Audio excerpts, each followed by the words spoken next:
Hello cricket lovers.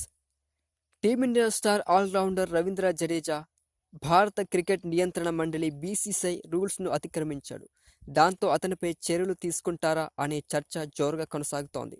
ప్రస్తుతం team India England పర్యటనలో 5 టెస్టుల సిరీస్ ఆడుతున్న విషయం తెలిసిందే. 5 టెస్టీల అండర్స్ సచిన్ ట్రోఫీలో భాగంగా ఎడ్జ్ బాస్టన్ వేదికగా ఇంగ్లాండ్తో జరుగుతున్న 2వ టెస్టులో జడేజా బ్యాట్తో దుమ్మురేపాడు. త్రుటిలో శతకం చేజార్చుకున్నాడు. శుభమన్ గిల్తో కలిసి 6వ వికెట్కు 203 పరుగుల భారీ భాగస్వామిని అందించాడు. దాంతో భారత్ తొలి ఇన్నింగ్స్లో 587 పరుగుల భారీ స్కోర్ చేసింది. అయితే రెండో రోజు ఆట ప్రారంభానికి ముందే జడేజా జట్టు సభ్యులతో కాకుండా ఒంటరిగా ఎడ్జ్ బాస్టన్ మైదానికి రావడం తీవ్ర చర్చనీయాంశంగా మారింది. ఇది బీసీసీఐ రూల్స్కు విరుద్ధమని, అతనిపై చర్యలు తీసుకుంటారా అనే చర్చ సోషల్ మీడియా వేదికగా కొనసాగుతోంది.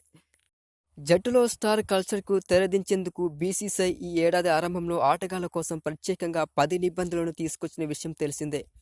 ఈ రూల్స్ ప్రకారం భారత ఆటగాళ్లు మైదానానికి వెళ్లేటప్పుడు, తిరిగి హోటల్కు వెళ్లేటప్పుడు కలిసే రావాలని, ఒకే బస్సులో ప్రయాణించాలి. ఆటగాళ్ల మధ్య సన్నిహితం పెరగాలని బీసీసీఐ నిర్ణయం తీసుకుంది. ఏ ఆటగాడు కూడా వ్యక్తిగత వాహనాల్లో ప్రయాణించకూడదని స్పష్టం చేసింది. అయితే రెండో రోజు ఆటలో మెరుగ్గా బ్యాటింగ్ చేయాలనే ఉద్దేశంతో జడేజా అందరికన్నా ముందే వచ్చి నెట్స్లో ప్రాక్టీస్ చేశాడు. మ్యాచ్ ఆరంభానికి ముందు బౌన్సర్లను ఎదుర్కొన్నాడు. టీం మేనేజ్మెంట్ అనుమతితోనే జడేజా స్టేడియానికి ఒంటరిగా వచ్చినట్టు తెలుస్తోంది. ఈ క్రమంలోనే అతనిపై బీసీసీఐ ఎలాంటి చర్యలు తీసుకునే అవకాశం లేదు.